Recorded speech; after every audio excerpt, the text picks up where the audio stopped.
নমস্কার। আজকে সাপ্তাহিক রাশিফল নিয়ে আলোচনা করব। আজ হচ্ছে 10th March two 16th March 2025। সারাটা সপ্তাহ কেমন যাবে চলুন তাহলে একটু জেনে নিই। তার আগে বলে রাখি, এই সপ্তাহে কিন্তু হোলিকা দহন এবং দোল হোলি উৎসব আমাদের হিন্দুদের সবচেয়ে শ্রেষ্ঠ উৎসব।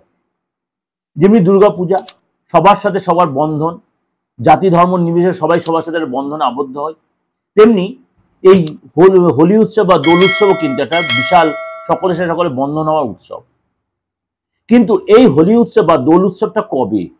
তার আগে রয়েছে হোলিকা দহন এবং সেই দিনই রয়েছে আবার আপনার গ্রহণ। এবার সেইটা নিয়ে আপনাদের একটু ডিসকাশনটা আমি করে দিই যে এই গ্রহণ কখন বা কবে পড়ছে, বা গ্রহণ আমাদের ভারতবর্ষে দৃশ্যমান কিনা, কোন কোন দেশে দৃশ্যমান, সেগুলো আলোচনা করব। এমনকি এই গ্রহণ কিন্তু, এই চন্দ্রগ্রহণ কিন্তু এটা এই বছর প্রথম গ্রহণ, এটা এই বছর প্রথম গ্রহণ। চলুন তাহলে জেনে নিই। 13ই মার্চ হচ্ছে হোলিকা দহন, 13ই মার্চ হোলিকা দহন। এবার সময়টা 10টা 35 থেকে রাত 11টা 26 পর্যন্ত, সকাল 10টা 35 থেকে রাত 11টা 26 পর্যন্ত 13 তারিখ ভদ্রযোগ থাকবে, অর্থাৎ ভদ্রকাল থাকবে। এই সময় কিন্তু নেড়াপোড়া বা আপনার এই হোলিকা দহন করতে আমরা পারবো না।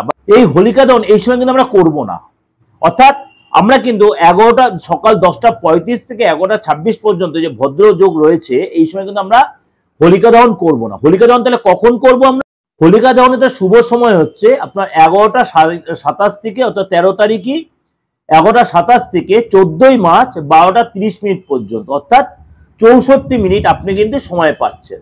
এই 64 মিনিট মধ্যেই কিন্তু এটা কিন্তু শুভ মুহূর্ত, এই মধ্যেই কিন্তু আপনি হোলিকা দহন করার চেষ্টা করবেন। আপনারা যারা হোলিকা দহন বা ন্যাড়াপোড়া করেন এই সময়ের মধ্যেই করবেন। এবার বলি হোলির দিন। হোলির দিনটা কখন? এই দিনও কিন্তু চন্দ্রগ্রহণ পড়ছে, অর্থাৎ 14ই মার্চ কিন্তু আপনার হোলি উৎসব বা দোল উৎসব। বছরের প্রথম চন্দ্রগ্রহণ সকাল 9টা 29 কিন্তু গ্রহণ লাগছে, দুপুর 3টে 29 পর্যন্ত গ্রহণ থাকবে।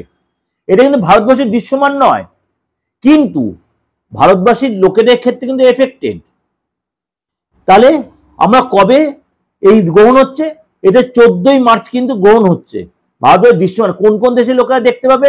Europe, Africa, America, Australia, France, Japan, England, Germany, সবাই এরা দেখতে পাবে, কিন্তু ভারতবর্ষের দৃশ্যমান নয়, কিন্তু ভারতবর্ষের এফেক্ট থাকবে। সুতরাং আমরা 14ই মার্চ কিন্তু ভারতবাসীরা হোলি উৎসব পালন করবো বা দোল উৎসব পালন করবো। কিন্তু যারা ফরেনাররা রয়েছেন বা ফরেনে যারা হোলি উৎসব করবেন তারা কিন্তু 15ই মার্চ পালন করবেন, তারা কিন্তু 15ই মার্চ হোলি উৎসব পালন করবেন। অর্থাৎ গ্রহণে যেহেতু কোনো শুভ কাজ হয় না, আপনার 15ই মার্চ পালন করবেন, কিন্তু ভারতবাসীরা বা ভারতবর্ষের লোকেরা কিন্তু 14ই মার্চ হোলি উৎসব পালন করবেন। এইটা হচ্ছে আমাদের মেন মানে রাশিফল বলার আগে আপনাদের কাছে এইটুকু আমি আলোচনাটা করে দিলাম, কিন্তু এই সপ্তাহে এটা কিন্তু আমাদের মেন উৎসব।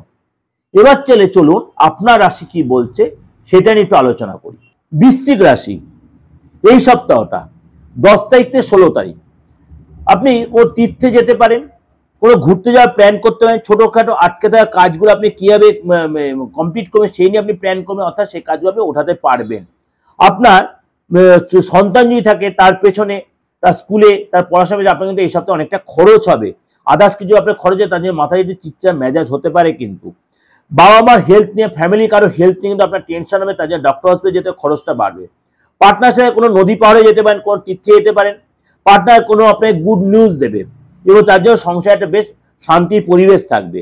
পার্টনার কেরিয়ার রিলেটেড কোনো গুড নিউজ দেবে বা তার ব্যক্তিগত কোনো গুড নিউজ দেবে, ধনলাভ হবে।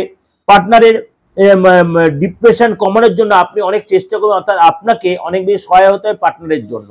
পার্টনারের সাথে অনেক বন্ধুর মতো তার প্রবলেমটা কি সেটা জানার চেষ্টা করবেন। কিন্তু আপনাকে 3টে দিন বড় রিকোয়েস্ট করব, খুব খারাপ থাকবে, আপনি এই 3টে দিন একটু সাবধান থাকবেন। 10 তারিখ থেকে আপনাকে একদম 13 তারিখ পর্যন্ত 4টে দিন আপনাকে একটু সতর্ক থাকতে, 4টে দিন 10, 11, 12 তারিখ 4টে দিন আপনাকে সতর্ক থাকতে হবে। কোনো চাপ আসতে পারে, কোনো নেগেটিভ খবর পেতে পারেন, বসের দ্বারা আপনি চাপে পড়তে পারেন, বস আপনাদের খিটখিটে মেজাজ দেখাতে পারে।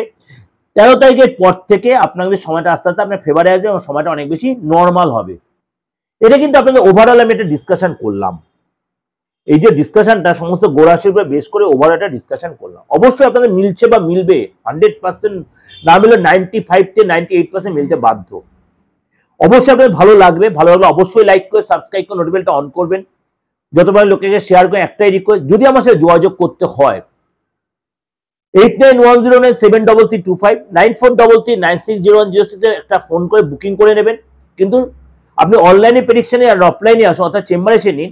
আপনার ডেট অফ বার্থ থাকুক আর নাই, যে কোনো বয়সের লোকই হন, আপনি হাত তারিখে ফেসটা রিড করে কিন্তু আপনি আপনার গুরুত্বপূর্ণ যে আপনার প্রেডিকশন সেটা আপনি অবশ্যই নিতে পারেন। অর্থাৎ আপনার ভবিষ্যতের যে ধারা ইয়েটা বা অতীত বা আপনার বর্তমান আপনার জানার রাইট আপনার আছে অবশ্যই। তার জন্য বয়সের কোনো বান নেই, যে কোনো বয়সের লোকই তার ভবিষ্যৎ সম্বন্ধে জানার রাইট আছে। যে কোনো ধর্মের লোকে আছে, দেশের যে কোনো প্রান্ত থেকে, এমনি বিদেশের লোকেরাও যারা আপনারা আমাকে ফোন করছেন, অনলাইনে যাদেরকে আমি কনসালটেন্সি দিচ্ছি রাতে বা দিনের বেলায়, অবশ্যই নিয়মিত তারা আপনার করতে। কিন্তু আপনারা সেটা মনে করবেন, যদি আপনি মনে করেন যে পার্থক্যকে কিভাবে মিট করো, তাহলে আপনি অনলাইন আমার বুকিং না ফোন করে ডিটেলটা জেনে নেবেন। নমস্কার, ভালো থাকবেন, সারাটা সপ্তাহ ভালো কাটুক এবং আপনি সমস্ত ধর্মের লোকদের বলছি হোলিকা উৎসব, দোল উৎসব সবাই পালন করুন, খুব ভালোভাবে পালন করুন। নমস্কার।